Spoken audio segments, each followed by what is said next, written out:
Dito sa mundo ng cryptocurrency, ang bawat galaw at balita ay maaari pong magdulot ng malalaking pagbabago sa presyo ng mga token. Kamakailan, mainit po ang usapan tungkol kay Avalanche. Isa po siyang blockchain platform na kilala sa bilis at scalability nito. Matapos pong ibalita ng Avalab CEO na si Ginoong Eamon Gonsader ang kanilang pakikipag-usap sa paparating na administrasyon ni Pangulong Donald Trump. Ang balitang ito ay nagpasiklab po ng mga espekulasyon at optimism sa crypto market na nag-udyok sa maraming crypto traders at investors na magtanong kung tataas nga ba ang presyo ni AVAX. Kaya yan po ang siyang ating pag-uusapan sa video na ito. Pero bago po tayo magpatuloy, ay nais ko lamang po munang bigyang linaw ang aking disclaimer kung saan ang nilalaman po ng video na ito ay hindi po ito isang financial advice. For education and information purposes lamang po ang layunin nito.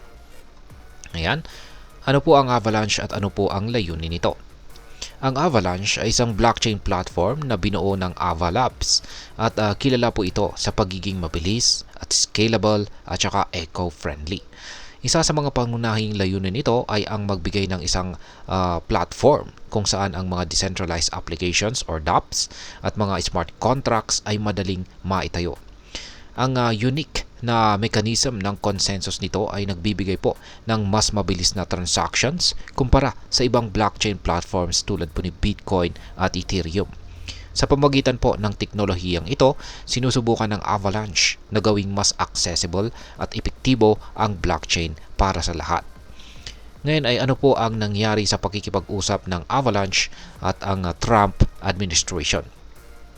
Ayon po kay Ginoong Eamon Gonsader, CEO ng Avalabs, kasalukuyang nakikipag-usap po ang Avalanche sa administrasyong Trump. Ang eksaktong detalye ng usapan ay hindi pa isinasa publiko. Ngunit malinaw na ang layunin nito ay magdala ng mga pro-crypto na policies at innovation sa blockchain technology. Sa isa pong post sa X, ang dating Twitter, ay sinabi po ni Ginoong Sayer, hindi nyo kami makikita na ipagyabang ang aming koneksyon sa politika sa social media. Magugulat na lang kayo sa resulta. Kaya yan po yung kanyang sinabi rito.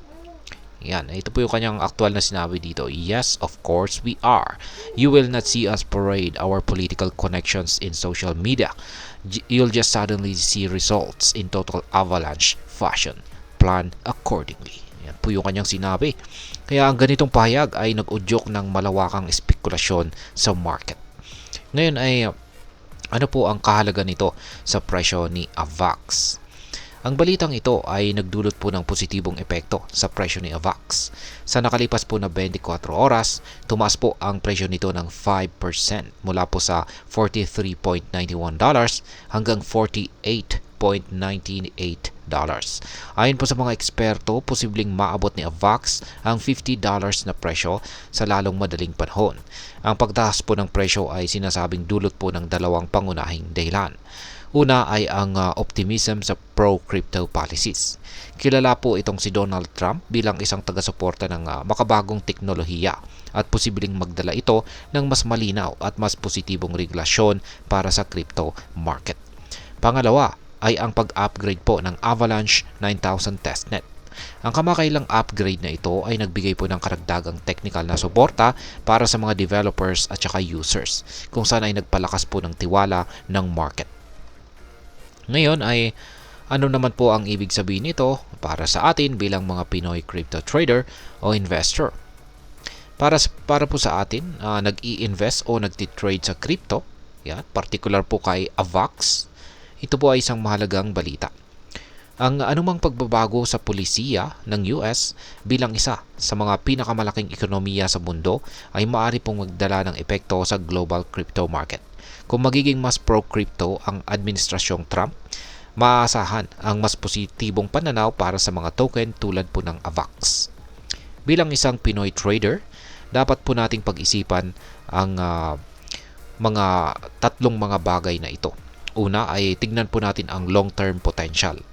Ang AVAX ay hindi lamang po isang speculative na asset. Ito po ay may malalim na technological foundation. Pangalawa ay mag-ingat po tayo sa volatility. Ang mabilis na pagtaas po ng presyo ay maaring sundan ng biglaang pagbagsak, kaya't importante po ang maingat na pagpaplano. Pangatlo ay gumamit po tayo ng tamang strategy. Gumamit ng diversification sa ating portfolio upang mapanatili ang balance ng ating investment. Ngayon ay ano naman po ang aking masasabi tungkol dito? Ang balitang ito ay isang magandang halimbawa ng kung paano ang politika at technology ay maaring magsanib upang magdulot ng pagbabago sa market.